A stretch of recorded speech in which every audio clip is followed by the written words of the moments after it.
যেদিন তারেক রহমান বাংলাদেশে আসবে সেদিন বাংলাদেশে ভূমিকম্প হবে।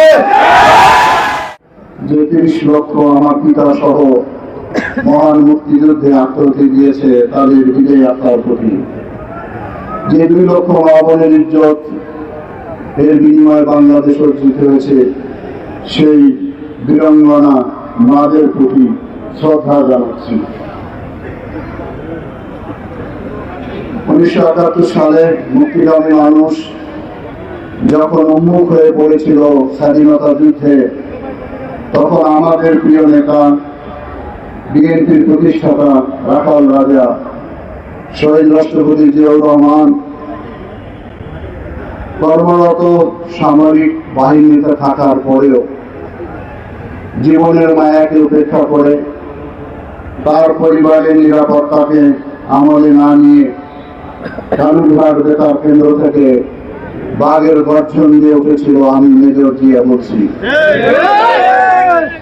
সেই মেজর জিয়া স্বাধীনতার ঘোষণা দিয়ে খানতহানি অস্ত্র হাতে নিয়ে ৯ মাস বাংলাদেশের বিভিন্ন সেক্টরে যুদ্ধ করে এই মুক্তিকামী মানুষকে মুক্ত করেছিল। সেই জিয়াউর রহমানের বীরে আত্মার প্রতি গভীর শ্রদ্ধা জানাচ্ছি।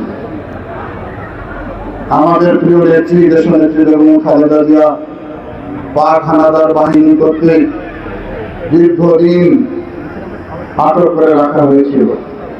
সেই আমাদের গণতন্ত্রের মা, দেশ মাতা, যিনি জীবনকে বাজি রেখে বারবার হারিয়ে যাওয়া বাংলাদেশকে সঠিক পথে নিয়ে আসার জন্য এই বাংলাদেশের মানুষকে নেতৃত্ব দিয়েছেন।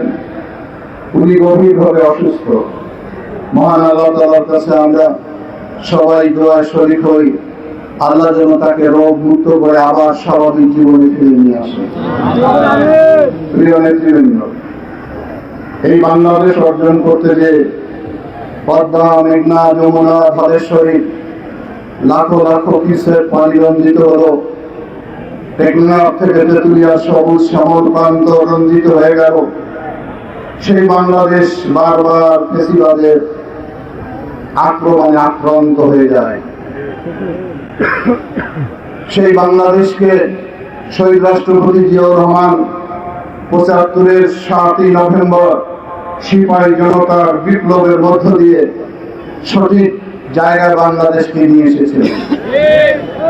এই জিয়াউর রহমান স্বাধীনতার ঘোষণা দিয়েছেন যেমন, তেমনি আবার বাংলাদেশকে উন্মুক্ত করেছেন। সেই বাংলাদেশ